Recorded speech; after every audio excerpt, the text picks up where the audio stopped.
Yes, I'm still here, Hollywood. Just ahead on today's episode. It was very, very cruel that first season. And that's kind of what made the show such a hit, was how mean Simon was. People ask me about Idol, what are your regrets? I think the honest answer that I can give you is I regret going on the audition. Randy stood up, and it looked like he was going to knock Simon out. People come to Hollywood from all over the world to chase their dreams of being a star. For many, the hope is that they'll end up on one of the biggest shows in the world. Today's guest got that dream job, co-hosting the first season of what became the massive television hit, American Idol. But he went from being an uber-famous overnight success to driving an Uber. This is Still Here Hollywood. I'm Steve Kmetko. Join me and my guest, Brian Dunkleman. Brian, you were born and raised south of Buffalo, near Buffalo. Yes, about 50 miles south of Buffalo, Ellicottville, New York, a village of one streetlight. I looked up the name, and it's as though it was three names put together. Ellicottville. Ellicottville, named after Joseph Ellicott. Really? It's just, it sounds magical, doesn't it? Yeah, it was an does. old fur trading post. That's how it started. There's a very popular ski resort there called Holiday Valley. A lot of people have been there. They refer to it as the Aspen of the East. The only difference is there are no mountains, and I'm the biggest celebrity that's ever been there. I see. Other than that, it's very similar. How much influence did growing up in a small town have on you? All the influence in the world. And your career? I am still, well, I don't know about the career, but I still am best friends with all the people that I went to junior high and high school with, which is pretty rare, I find. We just went to a Buffalo Bills game, the Miami Dolphins Buffalo Bills game. We've done this 3 years in a row, where we've all gotten together, and usually it's an away game, but we'll get a house and rent it, and we're in a fantasy football league together, so we're really, really still very close. I used to work with a fella who was from Buffalo. Yeah. He was our floor director when I was at E, and he lived and died for the Bills. Oh boy, it's my son was born in California, so he was kind of very excited when the Rams made the Super Bowl, and so he came over and he watched, and the Rams won, and he's screaming around, and I was really happy for him. And then the next day I was just angry. I was like, oh, you had to wait 9 years to have this joy? So I don't try to push the Bills on him, but why am I going to give him this lifelong pain? It's not easy. I'm from Chicago. Try being a Cubs fan. Well, Cubs here, your Bears aren't looking too good this year either. Boy. But the Cubs finally broke through and won one. Yeah. It's going to happen. It was All I only need is 100 one. years. All I need is one, and that's it. It's my bucket list to play And they in the were there Pebble. so many times to the Super Bowl. 4 in a row. 4 in a row. By the last one, nobody was even excited. We were just like, no. And I was too drunk to remember the end of the game after the first one. So How is life right now? life is really, really good. I know it could be hard for some people to believe, but I have, for the first time, really, really think I'm hitting my stride as a human being. I feel like this kid has changed my life, stepping away from the business for a while to raise him, and now stepping back. I really feel like I'm doing my best work, and I'm knocking on the door, and I think it's just a matter of time, but I'm really, really enjoying myself right now. Do you ever have any regrets? The one answer that I can really give you truthfully is people ask me about Idol, what are your regrets? I think the honest answer that I can give you is I regret going on the audition, because I was building a resume as an actor. I had just guest starred on Friends. It was my first guest starring role. I had a development deal for my own sitcom with Castle Rock. It didn't get picked up, but we had decided that I wasn't going to go in on any hosting. I was really going to commit, because that's what I've always wanted to do. I've done stand-up, but I wanted to be an actor. And somebody that I pitched to at Fox requested me to come in and audition for Idol. So if I wouldn't have auditioned, I either would have gone on to have the successful acting career that I wanted, or I might have just given up and would have been 15 years into another profession or life and wouldn't have known any different. But it's kind of my motivation now, because I can't quit, because then I'm just going to forever be that guy as long as I keep trying. Weren't you a finance major at one time? I was a finance major. Well, you know what? I decided I didn't want any part of that backstabbing, disgusting, cutthroat industry, so I got into show business instead. None of that in show business. No, it's just Hugtown. Well, yeah, they're insincere, but there's hugs. Yes. I thought about getting my real estate license, and you know what? I got the book, I read one chapter, and I threw it away. It's just not who You I didn't am. fall asleep first? No, I would have. my eyes were getting a little droopy, but it's just not what I'm supposed to do. And a lot of people. Well, what's the definition of insanity? Is you the same behavior expecting a different result. Well, that describes quite a few people that are in this town, doesn't it? But I've had a lot of opportunities. I'm still working. I took some time off, but in the last year or two, I just did a pilot for my own show with my name in the title, so I know I'm on the right track. When people come up to you and recognize you, what's the first thing they ask? What's the first thing they usually ask me? Is Simon really that mean? Is he? That's the first. No, he's a really nice guy. Great sense of humor. I really liked Simon. Even when in the commercial breaks, he'd say to me, I know you're insulting me and I should be upset, but I love it. It's brilliant. When can I come see you to stand up? So I really enjoyed my time with Simon.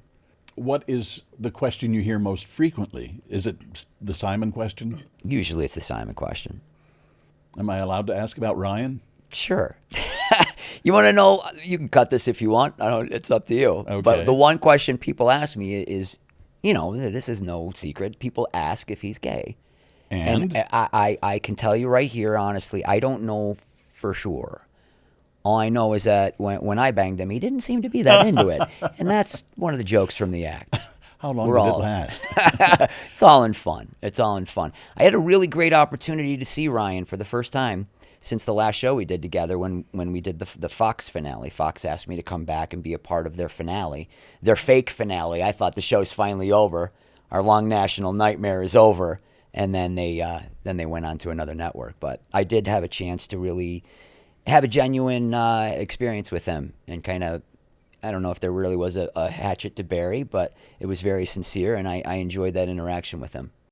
Take me back to the beginning of American Idol. How did that all come about? Well, I had a development deal for my own sitcom, and I always joked I'll get a deal for my own sitcom and the world will end. Well, I got my deal something like September 7th, 2001, and then obviously September 11th happened, and there were barricades up in front of Paramount because that's obviously who Al-Qaeda was going to take out next, the studios. But they didn't, it was a weird year. They didn't buy maybe 1/3 of what they usually do, but the pitches all went very well. And so somebody from Fox remembered, and I was building a little bit of an acting resume. So they had seen almost, I think, over 3,000 people all over the country for this job. And they called me in, and that's why I was like, "Wow, okay, I'm not gonna upset Fox. I'll go in on this hosting thing," and just ended up getting lucky and getting it. And literally, like a day later, I was on the set. Give me your impressions of Randy Jackson. Loved Randy. Such a nice guy. Loved his wife. Loved his kids. That guy is exactly what you see. Just a really, really sweet guy. I really enjoyed it. Oh, dog. I used to joke. Randy Jackson's watch costs more than my car. And I was like, well, I guess $2,500 isn't that much to spend on a watch. But he was a really cool guy. Paula, look, Spring Break '89. That's when her album hit. Paula Abdul was a big deal. Huge deal. So to me, that's what I was really most excited about, was knowing that I was going to get to work with her. And what a sweetheart she is. I just adore Paula. And I got to see her at the after party after the Fox finale. Kissed me full on the lips twice, Steve. Wow. I thought, do I have a chance? Do I have a shot with Paula? If there's not a picture, it didn't happen. Exactly. Everybody else has got their camera phones on all the time, but not that night. In Miami, this is a true story, we went out to a club, and we were all dancing, and Paula Abdul and I had a dance-off. We had a duel, and everybody separated into a big circle, and it was consensus that I won. That's all I'm saying. That's the way I remember it, Steve. So and that's what happened. I'm sticking to it. When I went in on the audition, they just kind of randomly put us 2 at a time to go in for the casting director. And they said, would you please, hang out? All the executive producers are going to come. They're on the other side of town.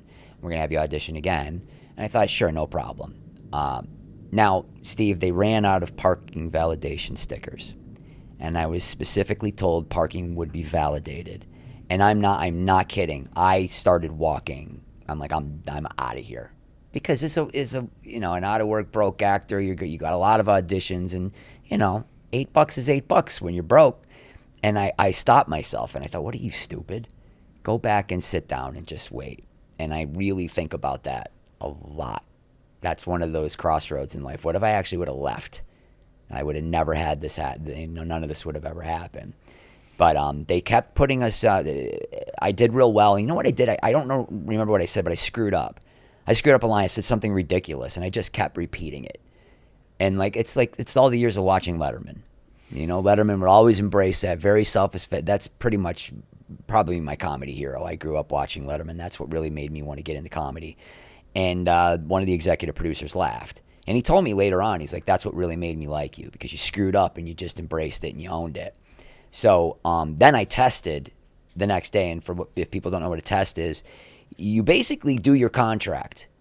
And then you go and you audition. There's probably 6 or 7 other people there. So you know exactly how much you're going to lose if you don't get this gig. So it was a lot of pressure, but they just kept pairing us up. And then they put me back with a guy I'd already been in with.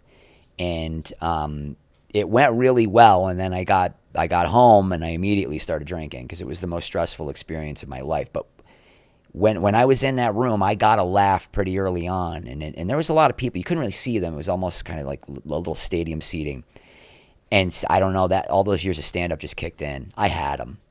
And I just put him in a headlock and I wasn't letting go. So when they put me with this other guy again, I didn't know who it was, but one of the executive producers came around and he said to the other guy, he's like, now you drive the train. He looked at me. He's like, you just back off a little bit, because I was not going to let go of him because I had him. And then when we left, I went to a buddy's house and I started drinking immediately. And I got a call from the casting director. I didn't pick up the phone, but they couldn't get a hold of my agent or manager. But they're like, can you come back at 6 o'clock tomorrow morning? I thought, there's no way.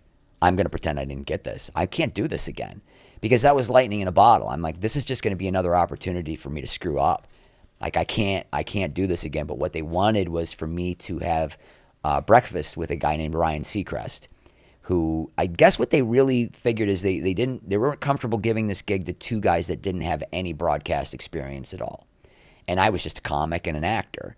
Ryan had a very successful radio show. So they brought him in and we auditioned together, and it just kind of clicked. And literally the next day we were working together. And that's when people ask, when did you know you didn't want to be a part of it? That day.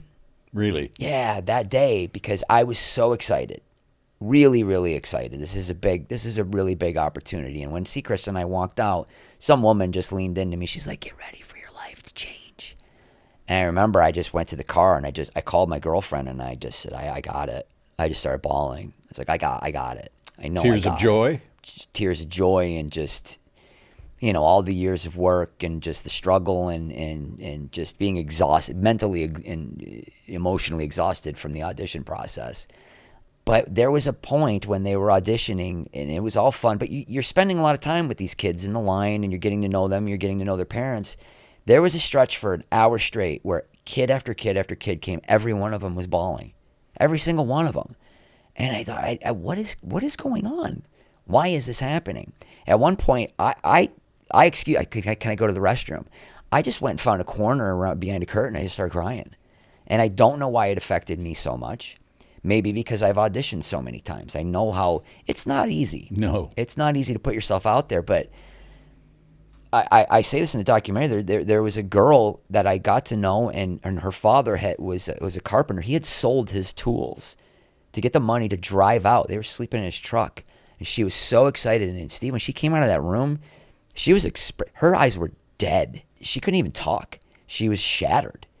And I think about that girl a lot, and I just didn't understand why that was necessary. And that's really, people don't, if they didn't watch it, people a lot of say, well, I didn't watch the first season. Like, I get that a lot. But it was very, very cruel, that first season. And that's kind of what made the show such a hit, was how mean Simon was. And, he was hated. He got death threats in England. He comes here and everybody loves the guy. You tried to comfort them. I did. When they came out. I did. But you were scolded for doing that. I was. And I'm not here to badmouth anybody, but I can tell you, when we were in Chicago, we'd already done LA, we had done Seattle, and they had a chance to review a lot of the footage. And before we started, they sat me and Ryan down, Ryan and I dropped out of college. And they said, Ryan, we need you to can you appear a little bit more sympathetic when these kids come out crying? He's like, got it. So a girl comes out. She's bawling.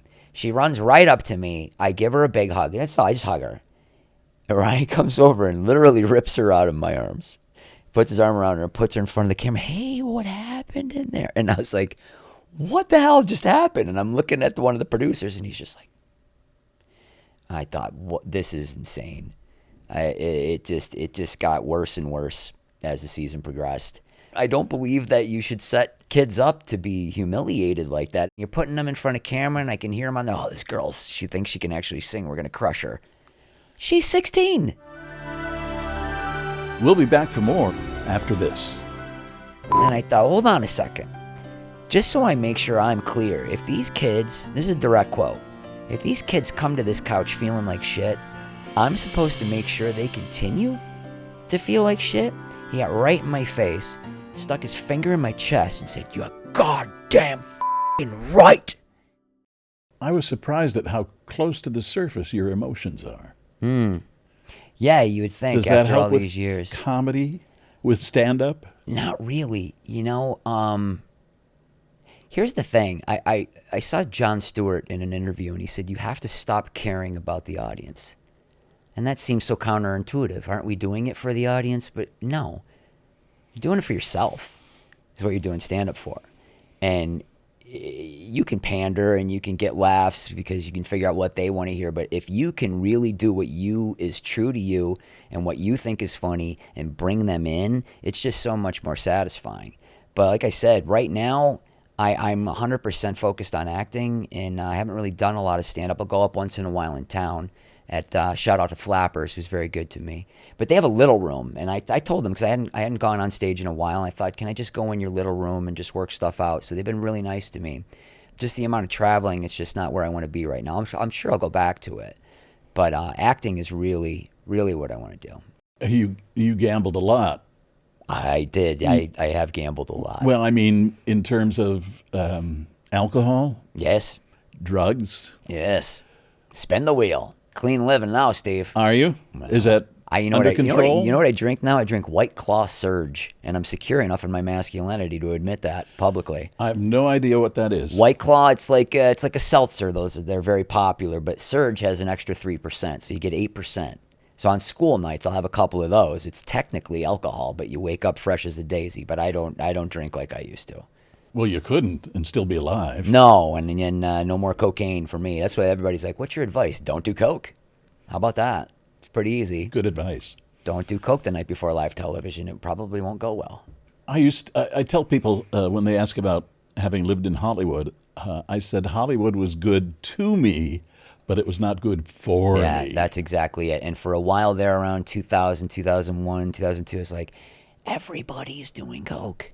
Or am I just making sure I'm in the situations where I know I'm going to be around people that are going to have it? You know, you got to understand where. I could have been in comedy clubs the whole time, but I wasn't. Sometimes people are surprised to hear how available it is. Yeah, it's not hard to get. Not at all. Now it's just a little White Claw Surge, maybe a vodka gimlet on occasion, and, weed's not a drug, it's medicine. At least in this state. Yes. God made it. Illinois, too. Is it? Yes. Well, we're getting there as a country. What criteria do you use when looking for a job now? When looking for a job, will you hire me? That's really the criteria that we're looking for. I mean, obviously, I want to do what I want to do, but I had a great opportunity before the pandemic. I did a live version of The Family Feud. Years ago, Fremantle hired me. About 2005, they did a residency in Atlantic City. So I would go for a couple weeks, and I hosted it, and they would pick the people right out of the audience, and they'd form a family. Well, this time it was the celebrity version, so I ended up on a tour bus, and I did not host because I'd been out of the business for a while. They had me come in and be the announcer. So I'd do a little warm-up and warm the crowd up, and then I was the announcer, and they kept my mic hot, and they wanted me to interact. Alonzo Bowden, who is a brilliant comedian, and then Ruben Urban, who took over for him halfway through the tour. But it was so much fun, and to get to work again after all those years, and that's not really what I want to do, but somebody wanted to pay me to do something. I was like, I'll do it. And it was really, really fun and gratifying. And I was on a tour bus for a month with Pauly Shore. So, Spring Break '89, that was Pauly Shore. So all of these people in my life, Paula Abdul, Pauly Shore, I've worked with Henry Winkler, Aaron Moran, all these people that I grew up, Willie Ames. It's been really interesting. You know what, Steve? So many weird things have happened to me. I'm really all in on simulation theory. I don't think this is the only. I don't believe in YOLO, not at all. Things are too weird. You only live once? No, you don't I don't believe think in that? I think you live. Can you grasp the concept of infinity? No, I No, can't. I don't think this ever I'm ends. not that deep. I don't know. I think we live multiple lives. You know what I think? I think that this experience for me is I think maybe in another life, maybe I wasn't a very good father. Maybe I was focused on work and money. I don't know. But this life seems almost like some kind of redemption for that. But coming to Hollywood, you can't help but be focused on money and It's never focused on the money. success. Well, what's success? What is success? I can't answer that. Look, I wanted to be like Michael Keaton. That's a guy that perfect example. He started as a stand-up, incredibly funny, brilliant comedic actor and dramatic actor as well. And by the way, the only celebrity I've ever bothered. I've never asked I never introduced myself to anybody or ever gone, but there was a burlesque club called the 40 Deuce. And he was sitting at the table right next to me. Steve, what am I going to do? Not say hi to Batman? And I just said, I'm so sorry to bother you. And he was so kind. It's like, I just started hosting the show and I'm a comic and I don't want to bother you. He's just really, really nice. It's the only guy I've ever done that to. But that's all I really wanted to do. And I saw a quote from him pretty recently where he said, spend as much time you can with your kids. You will not regret it. And he stepped away for a long time. Yeah, he did. He said, did I lose roles? Yeah. But he said, I don't regret it at all. And it's not like I modeled my life after his, but it's just the way it happened. But he's right. There's no way. And you know what? It was a pretty nasty split, and it took a long time, but I just chose to forgive and let things go. And we have gone on trips together as a family, completely platonic with his mother. We went to Hawaii a couple of years ago. We've gone to Disneyland a couple times. I thought, whatever semblance I can give this kid of a family, I'm going to do that. Because I'm an enormous man, Steve. That's what it comes down to. Brag, brag, brag. But it really wasn't. I wanted to make people feel the way the people that made me feel something, whether it was, I say the first adult movie, but that doesn't sound right. The first non-kids movie I ever went to, my sister took me to see Splash. And that's when I first saw Tom Hanks. And I just was like, this guy is great. This is the kind of thing I want to do. And when he made me laugh, I wanted to make people laugh. And then when I saw him make people cry, I wanted to be able to elicit that response in others. So it really wasn't about, everybody thinks that you come out here and you get into this business because you want to be rich and famous. That's just not the case. That's why nobody believed me. People still think I got fired. I didn't. I wish I would have. It would have made it a lot easier. You almost got fired had you stuck around a little bit. Oh, I'm sure I would have. You said that was already in the works. Well, after the Fox finale, I saw somebody from one of the higher ups at Fox at the time, and he said, "Oh, we were really upset when that decision came down." I said, "Whose decision was it?" He's like, "Because I didn't get fired." He's like, "I know you didn't. We just thought it would be better to go with one than two, and you weren't the one, and you quit before we could tell you." So I'm taking him at his word for that. But I didn't know. I thought I made the biggest mistake in the history of entertainment. So that was a big moment for me when he told me that. It was like £1 million off of my back. So, but it doesn't matter. It didn't make a difference. I still didn't work. And you drove for Uber for a while. Sure. I did a little bit during the strike because I'm committed to acting. I'm not going to be gone. I'm not missing my kids' soccer games. Although I should have missed one a couple weeks. The head coach was out, I'm the assistant, and our kids were just getting beaten up. One kid, nose didn't stop bleeding. We were down 3 men at one time. The other team's just spraying. Anyway, I had a couple words for the ref, and I just found out that I got a 2 out of 5 for sportsmanship. I made an impression, Steve. It's the lowest score anybody's gotten all season. 2 out of 5. Look, I'm defending my kids. Yeah. So when we got back from the nationwide search, that's when we started doing studio shows. And we would do one performance show that was taped, and then the next night we would have a live show. Well, the first one, I saw Simon and Randy. They were drinking some coffee. And there was this really great kid, Jim Ferraro. So I'm still in touch with him. We still communicate all the time. He just had a single drop, by the way. Check it out. Jim Ferraro's his new single is wonderful. Great kid. And I hear them. They're like, yeah, we're going to nail Jim. What do you mean you're going to nail Jim? He's the sweetest kid in the world. What are you talking about? That's all I really heard. So they start. Jim is the first singer.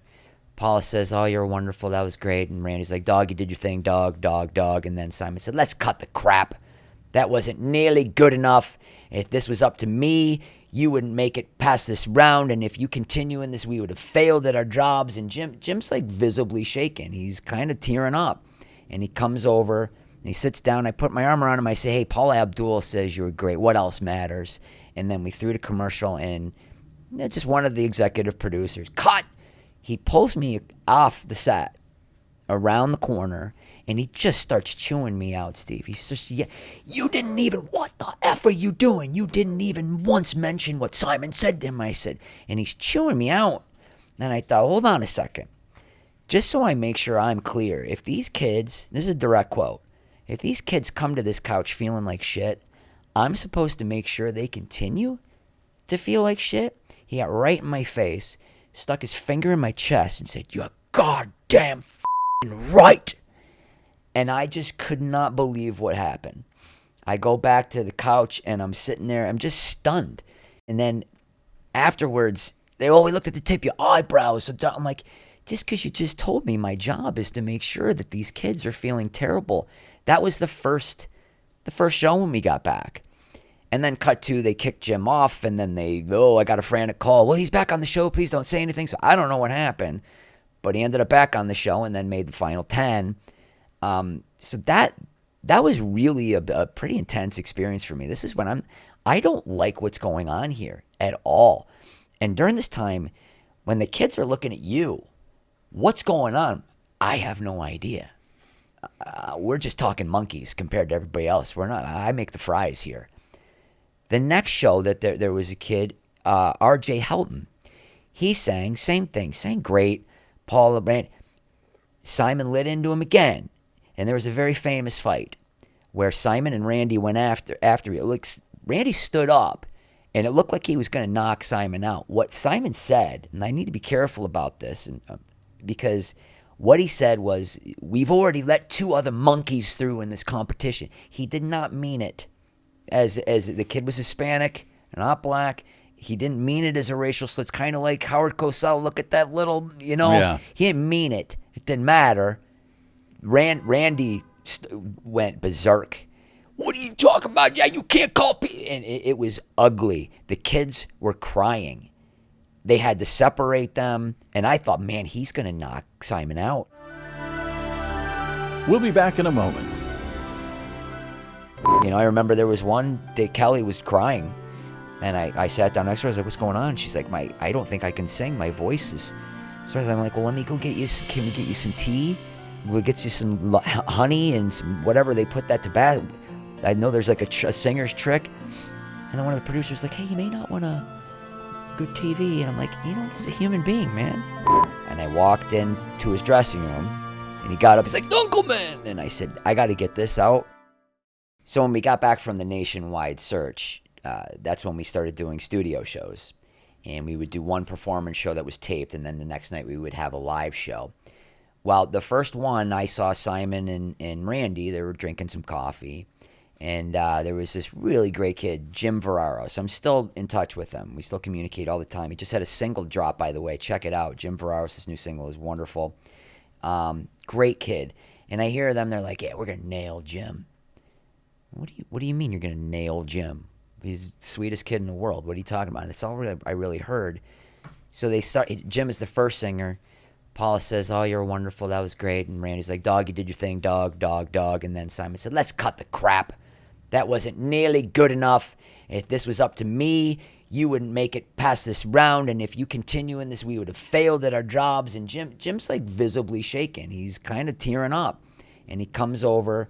And he sits down. I put my arm around him. I say, hey, Paula Abdul says you were great. What else matters? And then we threw the commercial, and it's just one of the executive producers. Cut! He pulls me off the set around the corner, and he just starts chewing me out, Steve. He's just, yeah, you didn't even, what the F are you doing? You didn't even once mention what Simon said to him, I said. And he's chewing me out. And I thought, hold on a second. Just so I make sure I'm clear, if these kids, this is a direct quote, if these kids come to this couch feeling like shit, I'm supposed to make sure they continue to feel like shit? He got right in my face, stuck his finger in my chest and said, you're goddamn fucking right. And I just could not believe what happened. I go back to the couch and I'm sitting there. I'm just stunned. Afterwards, we looked at the tip of your eyebrows. I'm like, just because you just told me my job is to make sure that these kids are feeling terrible. That was the first show when we got back. And then cut to, they kicked Jim off, and then I got a frantic call. Well, he's back on the show. Please don't say anything. So I don't know what happened. But he ended up back on the show and then made the final 10. That was really a pretty intense experience for me. This is when I don't like what's going on here at all. And during this time, when the kids are looking at you, what's going on? I have no idea. We're just talking monkeys compared to everybody else. I make the fries here. The next show that there was a kid, R.J. Helton. He sang, same thing, sang great. Paula Brand. Simon lit into him again. And there was a very famous fight where Simon and Randy went after me. Like, Randy stood up, and it looked like he was going to knock Simon out. What Simon said, and I need to be careful about this, because what he said was, we've already let 2 other monkeys through in this competition. He did not mean it as the kid was Hispanic, not black. He didn't mean it as a racial slur. It's kind of like Howard Cosell. Look at that little, Yeah. He didn't mean it. It didn't matter. Randy went berserk. What are you talking about? Yeah, you can't call people. And it was ugly. The kids were crying. They had to separate them. And I thought, man, he's going to knock Simon out. They cleared the whole set, and this was a taped show, but there were still a lot of people, all the kids, everybody, and they took a break. And then they came back, and then one of the producers like, okay, we're going to shoot that over, but he's going to say loser. He's going to call him a loser. So they made the kid stand there again, and what they did is they took actual footage from Randy freaking out, and then they intercut it with him saying loser. So then people are like, why is he losing it over somebody saying loser? Because that's not what happened. And then the next girl that sang, Kristen Holt, it's a sweetheart, Dallas Cowboy cheerleader. She ran towards the judges and slid under the table. That was her big moment. She sang next. She came over. If this was a beauty competition, you'd be moving forward. But unfortunately, it's a singing competition. That was just not good enough. And she's kind of tearing up. And she's like, well, at least you didn't call me a monkey. Cut. Kids start crying. And they separate them. They go to their dressing rooms again. It's like, that's when all the kids are looking at you. Why are you doing this to us? And I'm like, because you're the face of the show. I got nothing to do with this. And that's when I really just started to hate myself for being a part of it. It was the first couple of weeks. And it just, I just knew it's not what I wanted to do. And another thing is that they didn't have writers. My bosses wrote the script. Look, I'm not. You can call me whatever you want. You don't need to like my stand-up. I've never been accused of being corny or cheesy. I don't like the word edgy, but I'm an R-rated, dirty comedian, And I do it in the documentary. My trademark bit was an impression of Hitler doing stand-up, and like an idiot, there's no footage of it. This got me my first manager. It got me my first agent. It got me into the Aspen Comedy Festival, the HBO Comedy Arts Comedy Festival. This bit. And if I do it now, I'd be canceled immediately. No footage of it, Steve. So the intelligent person I am during the documentary, I just performed it. Because you can't tell the story of this bit. You have to do it. And some people thought it was the funniest thing that they've ever seen. And some people were horribly offended. But it's what started my career. And then to be just kind of labeled as cheesy and corny, it's not at all why I got into this business. So that was very difficult for me to deal with. I hired 3 of my comedian friends to write for me. And I would get the scripts. I would fax them the scripts. And they would punch them up. And I paid them. I paid them out of my own pocket. And I didn't tell anybody. I would pitch them right before the live show. Oh, yeah, that's funny. I'm like, yeah, I know. because my friend Doug Benson wrote it. That's why.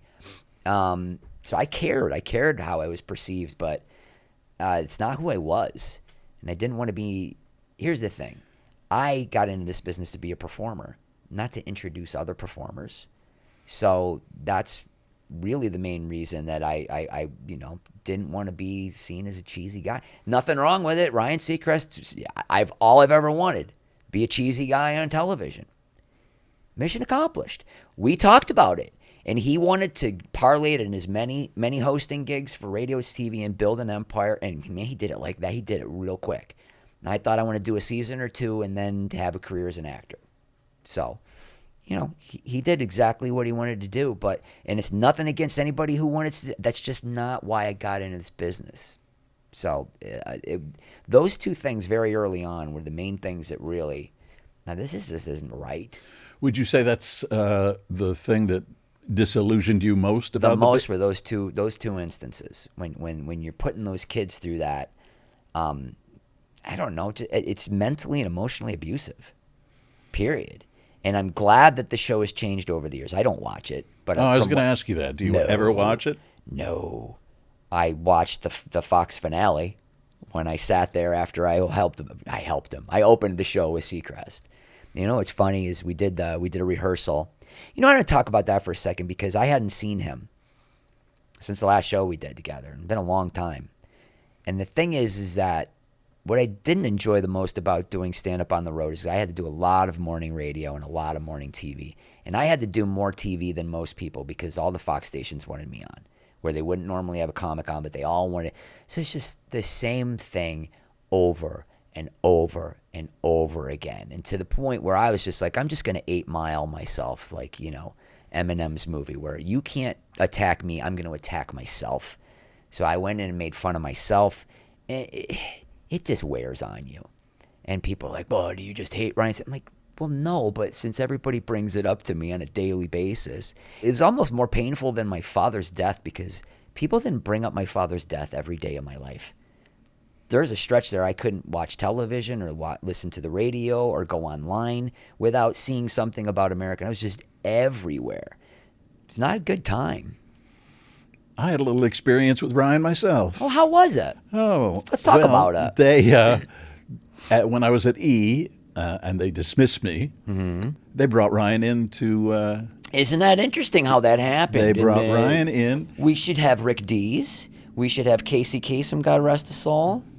Interesting, isn't it? Yeah. Yes, as a matter of fact, they talked to me about coming back. I had a nice meeting with the new general manager. At the Four Seasons in Beverly Hills. Very nice setting. And he told me how much his wife enjoyed me. and I was fully expecting to get a call saying, because a lot of the people who were at E were still working there, and they called me at home and said, I think they're going to bring you back. So your hopes start getting up. I love that job. I mean, I used to tell people it was the best job I could have, and it was for a while. But you never know in this business. It's my experience, and I'm supposed to be talking to you, so. Somebody else wanted your gig? Yeah, and you never know when it's going to change or when something you say is going to slip. Sure. What's funny is that a couple years, maybe 2 years after, Live with Regis and Kelly called. And they asked me to be a part of the show for a full week because Kelly was going on maternity leave and they wanted to do a little spoof search for America's next co-host. So we did a little tour. Rolanda Watts loved her, and Gelman and I were the judges. And we went to 4 cities and just people auditioned to be co-host. And I was there for a full week. God, I loved Regis Philbin. I'm sure you met Regis. Yes. He's the greatest guy in the world. Loved him. And I was up in the office, and I see a couple poster boards with names and cards on them. I see Seacrest's name. I was like, oh, is Seacrest going to be a guest on the show? He's like, no, that's a list of people that are being pitched. His agent's called every day this week trying to get him on the show because I was on the show. And then he went on to host the show, didn't he? This is who we're talking about. He goes after what he wants, doesn't he? And that's why people go, give Wheel of Fortune to Dunkleman. I couldn't care less about Wheel of Fortune. I don't want to host a game show. I don't. That's funny. I'm an artist, Steve. Yes, I can tell. Well, the funny thing was, when I was working for CBS, they got me on Ryan's radio show to promote a series that I was doing. And it was a very pleasant experience, but I'll be honest here. I had an ego, and I thought, this kid is doing radio, and I'm on the CBS O&O in Los Angeles, for crying out loud. And I developed very quickly a little resentment towards him. Yeah. And I get it. It's just funny the way the business works out here. You know, I had worked at small television stations throughout the country, and I got here very quickly from the time I got into television news until in 5 years I got to where I wanted to be. I wanted to be at a network-owned station in a top 10 market. Sure. Los Angeles was number 2. It was owned by CBS. Wow, this is great. But then you get out here, and it's not a normal existence. No, it's not. And that's one of the reasons I say it was good to me, but not good for me. Sure. There was a period of time, there was a producer I worked with at CBS who pulled me aside one day, and he said, you know, people are going to come up to you and start offering you cocaine and things of that nature. I just want you to be prepared. Thanks very much. Yeah. And sure enough, before long, it's funny. And if you're young and inexperienced, you can't help but think you're doing the right thing. Sure. Oh, everybody's doing this. Partying, man. Oof. Nicholson did that. Hey, yes. Just like him. Yes. William Hurt did that. Right. I ran into William Hurt once on a street in New York City, and he was so stoned. But that's neither here nor there. We taped on a Tuesday night and a Wednesday afternoon, 5 o'clock. On a Monday night, I was out, and one of my friends was like, hey, we should get some Coke. And I said, well, I've just had 3 martinis. That's a great idea. Well, I gave her the money. She went and got it, blew the lines. I don't think I fell asleep until about 6:30 in the morning. Had to go to work at 10, blocking, rehearsal. Tried to get a nap in my dressing room, not really. And so I did that show in that condition. I wasn't high, but it was just all, pretty cracked out from the night before. I pulled it off fine. Well, that night, I went over to a different buddy's house, and he had some cocaine. So Steve, like any normal person, I did the same damn thing 2 nights in a row. 7 a.m., finally fell asleep, couple hours of sleep, went in. And that was the show, and it's interesting. It's almost like Seacrest smelled blood in the water. Because that show, he decided not to read what was on the teleprompter 4 times. Which, when you're doing live television, that's my line is next. Here's the setup for my joke or my information. And he would just go off script and turn to me, and to make it look like I was screwing up. And I covered as well as I could. But you can go back and watch this episode, the 4th one. He just looks at me and he's like, say something, Dunk. I said, what do you want me to say, Ryan? How about we'll be right back with more American Idol? We'll be right back with more American Idol. And then they cut, and I said, you going to say one effing thing that's on the teleprompter tonight?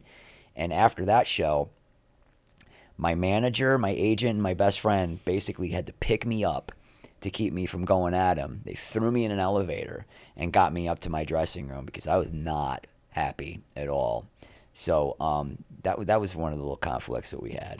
It was almost like he knew something was off, And after you've done it for a while, you realize how dependent the people behind the scenes, in the director's booth, floor manager, other people you're working with, they're depending on you to follow the script. Of course. Yeah, it's everything's timed to that, and it's just see that here's the other thing.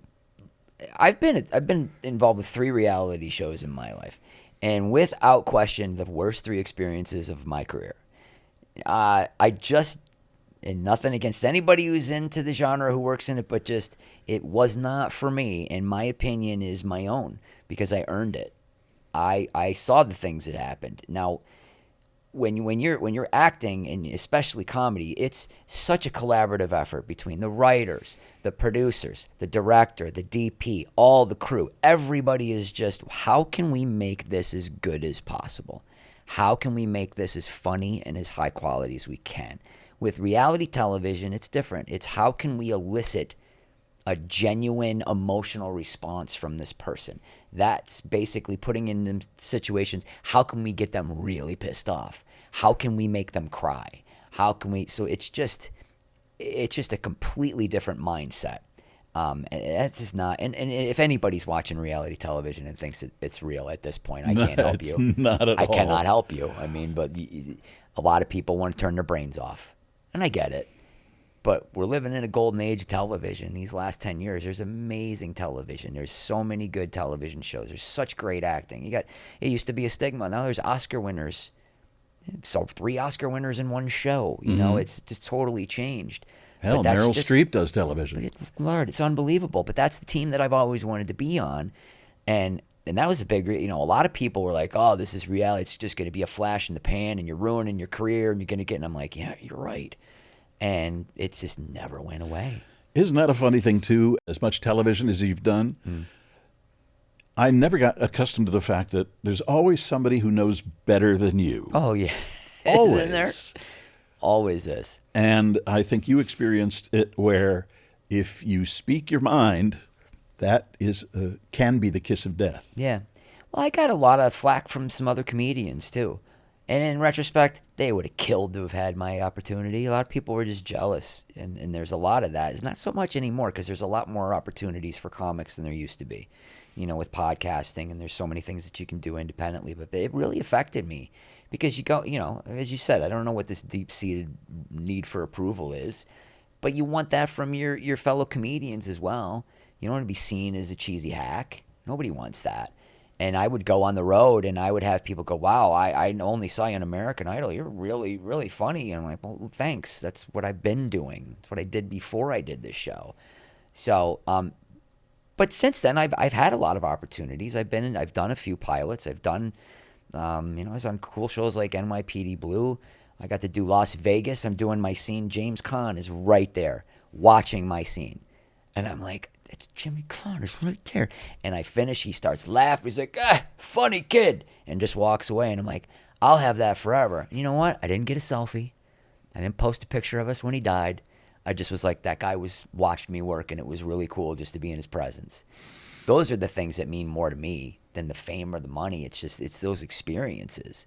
The body of work. I don't care what my legacy is. My kid is my legacy. That's all I care. I don't care about anything else. If people want to think of me as the guy from Idol, fine. I know they don't think of me as the guy from Two Guys, a Girl, and a Pizza Place, although I was really good on that. I think that's what I was my first time at Radford. Two Guys, a Girl, and a Pizza Place. But, the thing is that I really did, man, it was the first thing I thought about every day. And it was the last thing I thought about before I fell asleep or passed out. And I did everything I could do to pass out. I was tortured. It's literally all I could think of. And when they asked me to come back for the finale, and it was just by chance, my sister flew out. She was there from the beginning. She just knew I'm very close with one of my sisters. She kind of helped raise me. Here's another thing. My brother shared with me, he said, we used to line up to read to you at night. I've just been showered with attention because my mother and father did not name me. They let the other 9 kids name me. I was almost Stephen. It was 5, 4. I was almost a Stephen. And if I was a girl, it would have been definitely Martha. Because I guess they thought I was going to be born an 80-year-old woman. I don't know what the rationale was behind that, but I think I lucked out. But I don't say I was suicidal because I have too big an ego to ever go through with it. Because that's the ultimate admission of failure in my situation. I was definitely suicide adjacent. I definitely wanted to die. So the season ended, that first season of American Idol, and it's really the first chance I had to really kind of breathe. So my girlfriend at the time, we went to Hawaii. We went to Kauai. I'd never been there. And I'd never had money my entire life. And I'm sitting there on this beach and I'm looking around. I'm like, how do I leave this show? How do I give this up? I mean, this is an incredible thing that's happened to me, but I'm so miserable. I know I'll never have the career that I want if I keep doing this show. It got too big. When you're introducing yourself, hey, I'm Brian Dunkleman twice a week on national, live television, it's just like, how are you going to be a character actor? How are you going to be taken seriously? I don't think I would have had an opportunity. I wouldn't have had a chance. And what was hard for me is that right around this time, I opened for Zach Galifianakis. We did Austin together. Greatest guy in the world. Had such a great time. And Ken Jeong was a buddy of mine. We used to hang out at the Improv almost every night. Sweetest man in the way. They say Henry Winkler is the nicest man in all of the show business. It's a tie. Henry Winkler and Ken Jeong.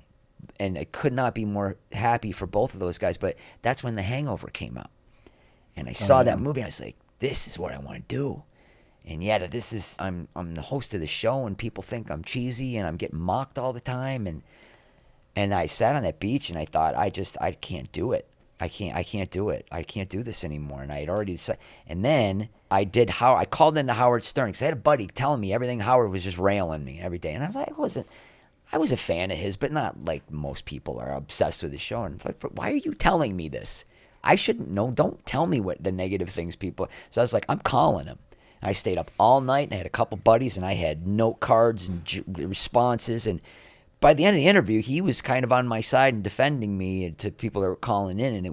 And that's when I thought, I'm done. I can't do this anymore. I'm going to lose my mind. I hired a publicist, and I released a statement, I think was it Daily Variety?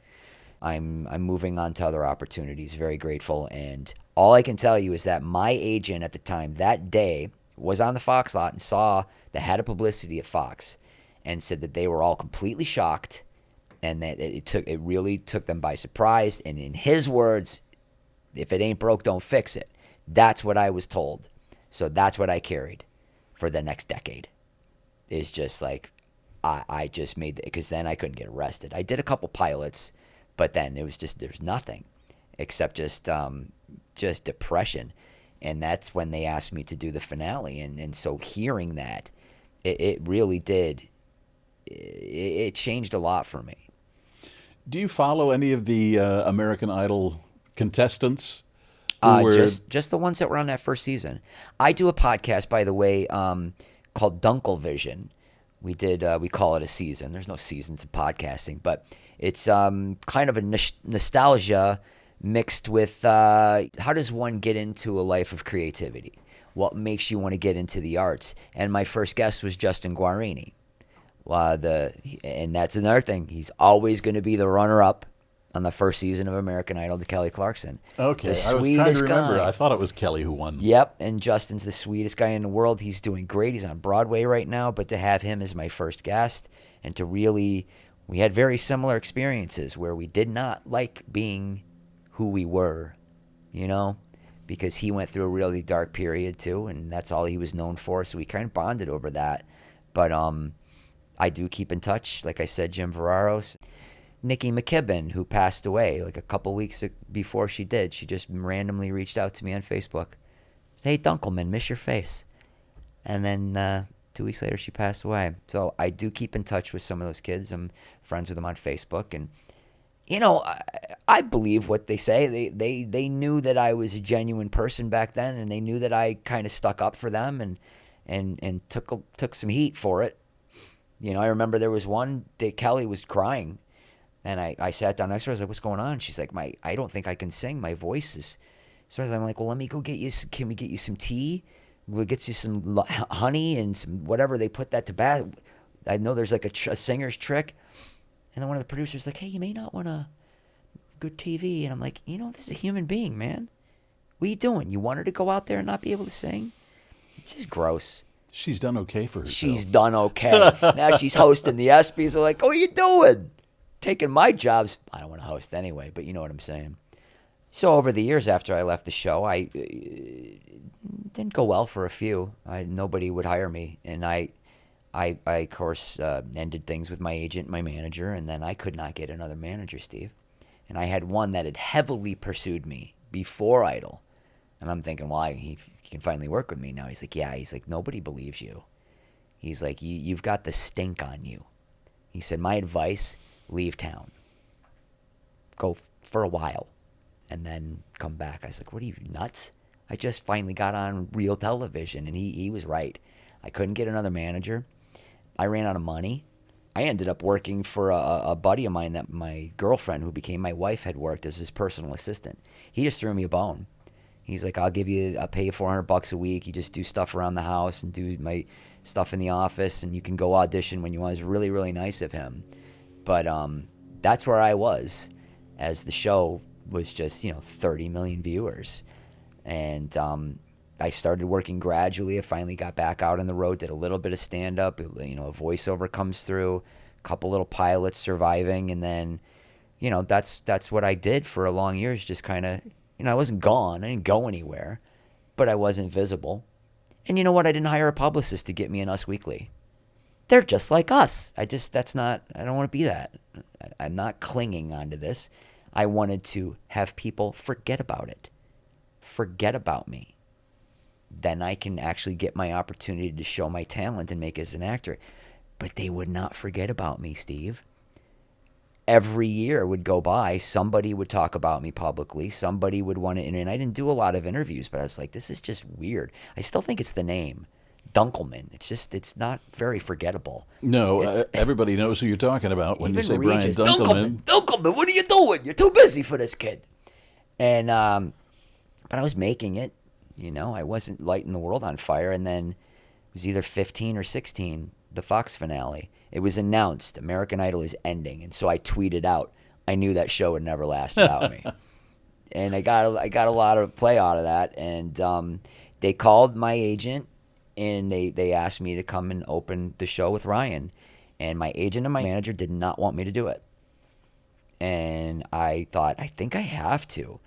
And then they were going to try and get me some real money to do it, because they're reps. That's what they want. They want their commission. And then they came back and said, no, everybody's getting $350. All the ex-contestants, you're getting $350. And I just started laughing. I said, tell them yes. I said, I have to. I don't know why. I just knew I had to do it. I said, I can't carry this around anymore. And I'm really glad that I did, because I saw Ryan and I didn't want to see him on the set. I was like, I made a point. I need to see him alone. I don't want to be fake in front of all these people. I don't know how this is going to go. And I walked into his dressing room, and he got up. He's like, Dunkleman! And I said, I got to get this out. I said, I just want you to know, I'm really sorry for all the times that we didn't get along back then. And I said, I really do wish you nothing but the best for you and your family. And I'm just really happy for you with all your success. And he was really kind of taken aback. And then I was kind of like, is there something you'd like to say? But that's not what it was about. It was about me dropping the bag of crap and not carrying it anymore. And then he was like, I see you're married and you have a son. He's like, you have everything I don't. And he meant it. Like, it was like a genuine moment. And then we did rehearsal. And then during rehearsal, we did a hug. And then we're walking away. And he's like, when we do the live, we do the hug. I'm like, you're damn right we're doing the hug. I call my friend.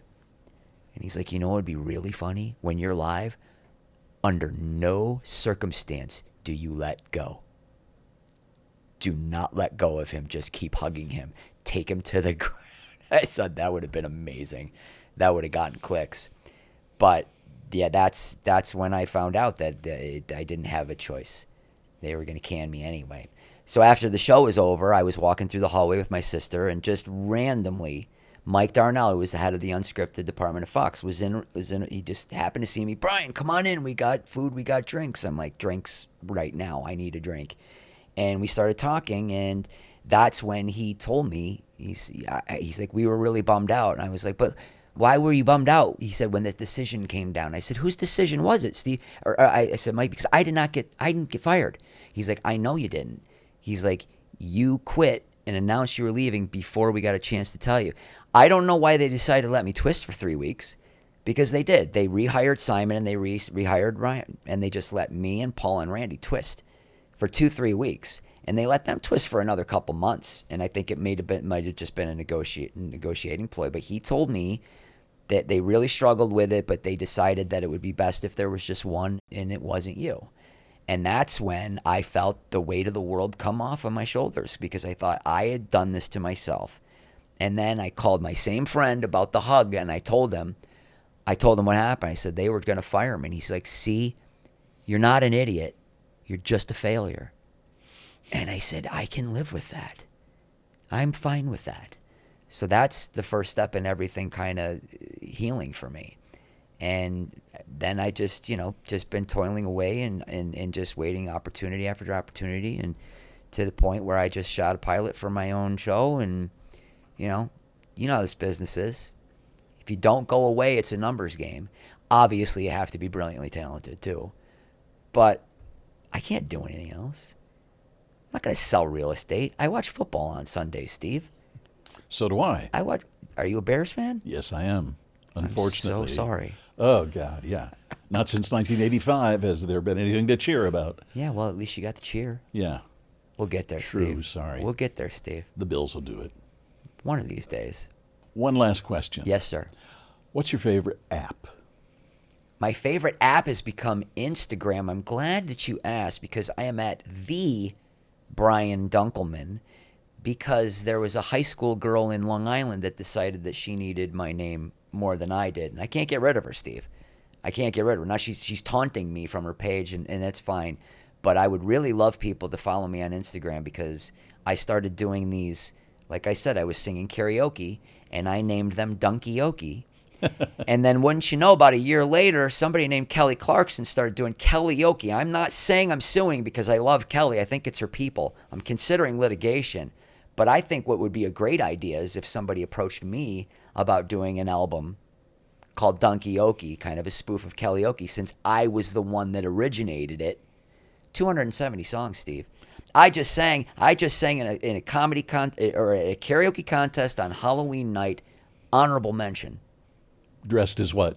King George III, because I am going to audition for Hamilton. So I already had the wig, and I had a crown, and my ex-wife gave me a fur shawl that I could wear, and she's like, don't screw this up and ruin it. And I'm like, don't worry about it.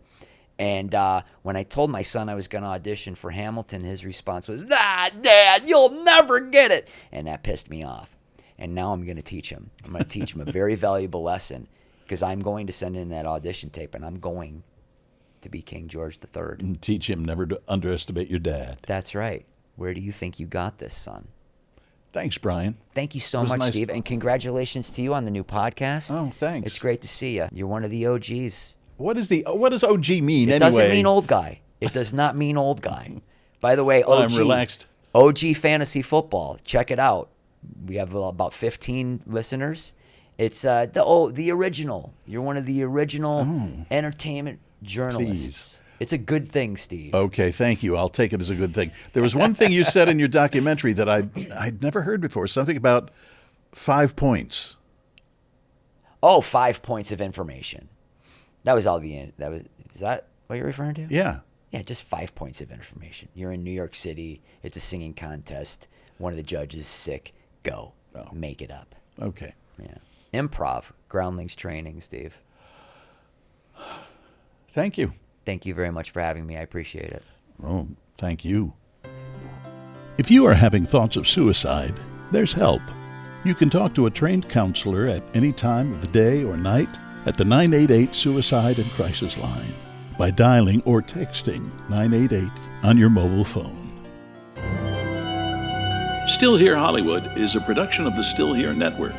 All things technical run by Justin Zangerly. Theme music by Brian Sanishin. And executive producer is Jim Lichtenstein.